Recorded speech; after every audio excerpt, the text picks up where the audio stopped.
हरियाणा के चुनावी पन्ने रोचक तथ्यों और किस्सों से अटे पड़े हैं। ज़रूरत है तो इन पन्नों को खंगालने की। जब हम इन चुनावी पन्नों को खंगालते हैं तो अनेक रोचक किस्से और तथ्य हमें जानने को मिलते हैं। इसी तरीके का एक रोचक किस्सा उपचुनावों से जुड़ा हुआ है, विधानसभा के उपचुनावों से। हरियाणा की विधानसभा उपचुनावों का अपना एक इतिहास रहा है, लेकिन यह भी एक रोचक तथ्य है कि बहुत से ऐसे बड़े दिग्गज चेहरे रहे जिन्होंने पहली बार उपचुनाव जीतकर विधानसभा में एंट्री की। इनमें न केवल दिग्गज चेहरे शामिल हैं, बल्कि हरियाणा की सियासत में लाल परंपरा का जो एक अहम अंग रहे हैं, चौधरी देवीलाल, चौधरी बंसीलाल और चौधरी भजनलाल, इन लाल परिवारों के भी कई सदस्य उपचुनाव जीतकर विधानसभा में पहुंचे। आज हम पॉलिटिकल फैक्ट्स सीरीज में आपको बताएंगे ऐसे कौन से दिग्गज चेहरे हैं जिन्होंने पहली बार उपचुनाव लड़ा और उपचुनाव के जरिए वो पहली बार हरियाणा की विधानसभा में पहुंचने में कामयाब रहे। साल 1938 ब्रिटिश हुकूमत का शासन था। उस समय देवीलाल सियासत में सक्रिय थे, वो चुनाव भी लड़ना चाहते थे। 1938 में सिरसा में उपचुनाव हुआ, लेकिन देवीलाल की उम्र छोटी थी, इसलिए उन्होंने 1938 में सिरसा विधानसभा क्षेत्र से अपने बड़े भाई साहिब राम को चुनाव लड़वाया। साहिब राम ने वो चुनाव जीता और वो विधानसभा में पहुंचे। वो पहली बार उपचुनाव के जरिए ही विधायक बने थे।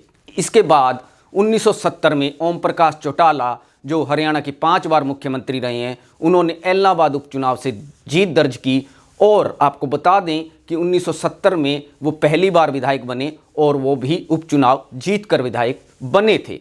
इसी तरह से 1990 में अशोक अरोड़ा ने थानेसर से उपचुनाव जीतकर विधायक बनने में कामयाबी हासिल की। आजकल अशोक अरोड़ा कांग्रेस में सक्रिय हैं, पहले वो इनेलो में सक्रिय थे। थानेसर से वो 1990 में जनता दल की टिकट पर विधायक बने थे और वो भी उन चंद विधायकों में शुमार हैं जिन्होंने उपचुनाव जीतकर पहली बार विधायक बनने में सफलता हासिल की थी। इसी तरह से साल 1993 में भजनलाल के बड़े बेटे चंद्रमोहन ने कालका सीट से उपचुनाव जीता और उपचुनाव जीतकर वो भी पहली बार विधानसभा में पहुंचे। हालांकि उसके बाद उन्होंने कालका से 3 विधानसभा चुनाव 1996, 2000 और 2005 में जीते, लेकिन उपचुनाव जीतकर पहली बार वो विधायक बने थे। इसी तरह से साल 2005 में किरण चौधरी ने तोशाम विधानसभा सीट से उपचुनाव जीतकर पहली बार विधायक बनने में कामयाबी हासिल की थी।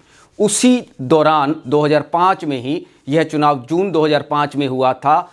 हिसार सीट से सावित्री जिंदल ने, जो जिंदल घराने की एक बड़ी पारिवारिक सदस्य हैं, उन्होंने उपचुनाव जीतकर पहली बार विधायक बनने में सफलता हासिल की थी।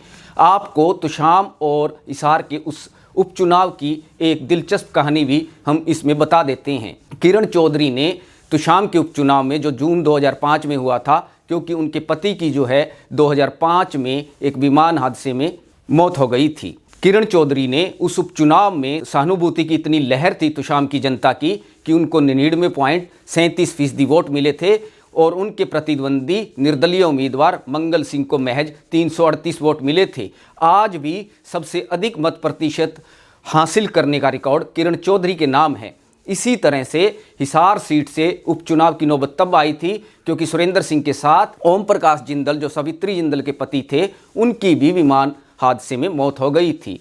वहां भी सहानुभूति लहर का फैक्टर इतना ज़बरदस्त चला कि सावित्री जिंदल ने 96% वोट हासिल किए। तो इस तरीके से सावित्री जिंदल और किरण चौधरी भी ऐसी बड़ी महिला नेत्री हैं जिन्होंने सीधे उपचुनाव जीतकर विधानसभा में एंट्री की। इससे पहले साल 2000 में एक और लाल परिवार के बड़े चेहरे ने विधानसभा में एंट्री की उपचुनाव जीतकर। यह उपचुनाव था रोड़ी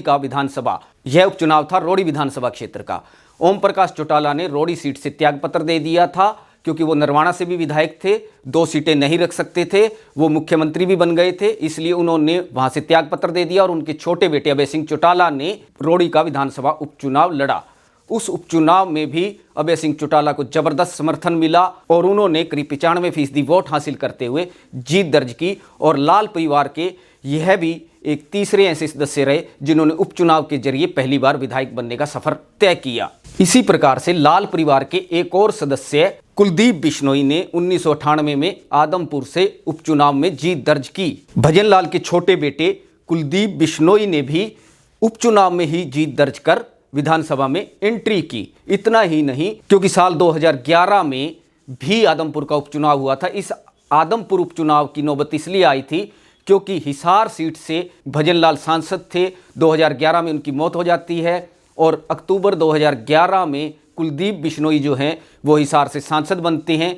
सांसद बनने से पहले वो आदमपुर से त्यागपत्र दे देते हैं और आदमपुर में उपचुनाव होता है। उस उपचुनाव में कुलदीप बिश्नोई की पत्नी रेणुका चौधरी ने जीत दर्ज की और वो भी उपचुनाव जीत कर पहली बार विधायक बनने में कामयाब रही। इसी तरह से साल 2003 में फतेहाबाद से विधायक लीला कृष्ण की मौत के बाद वहाँ पर उपचुनाव हुआ। उस उपचुनाव में स्वतंत्र बाला चौधरी, जो लीला कृष्ण चौधरी की पुत्रवधू हैं, उन्होंने जीत दर्ज की और वो भी उपचुनाव के जरिए विधानसभा में पहुंची। अभी कुछ समय पहले ही जनवरी 2019 में जींद का उपचुनाव हुआ था। जींद के उपचुनाव में दिग्गज चेहरे मैदान में थे। जींद के उपचुनाव की नौबत इसलिए आई थी क्योंकि वहां के एमएलए डॉक्टर हरिचंद मिड्डा का निधन हो गया था और इसके बाद जनवरी 2019 में वहां पर उपचुनाव होता है। उस उपचुनाव में हरिचंद मिड्डा के बेटे डॉक्टर कृष्ण मिड्डा ने जीत हासिल की। उन्होंने जजपा के दिग्विजय सिंह चौटाला को हराया था।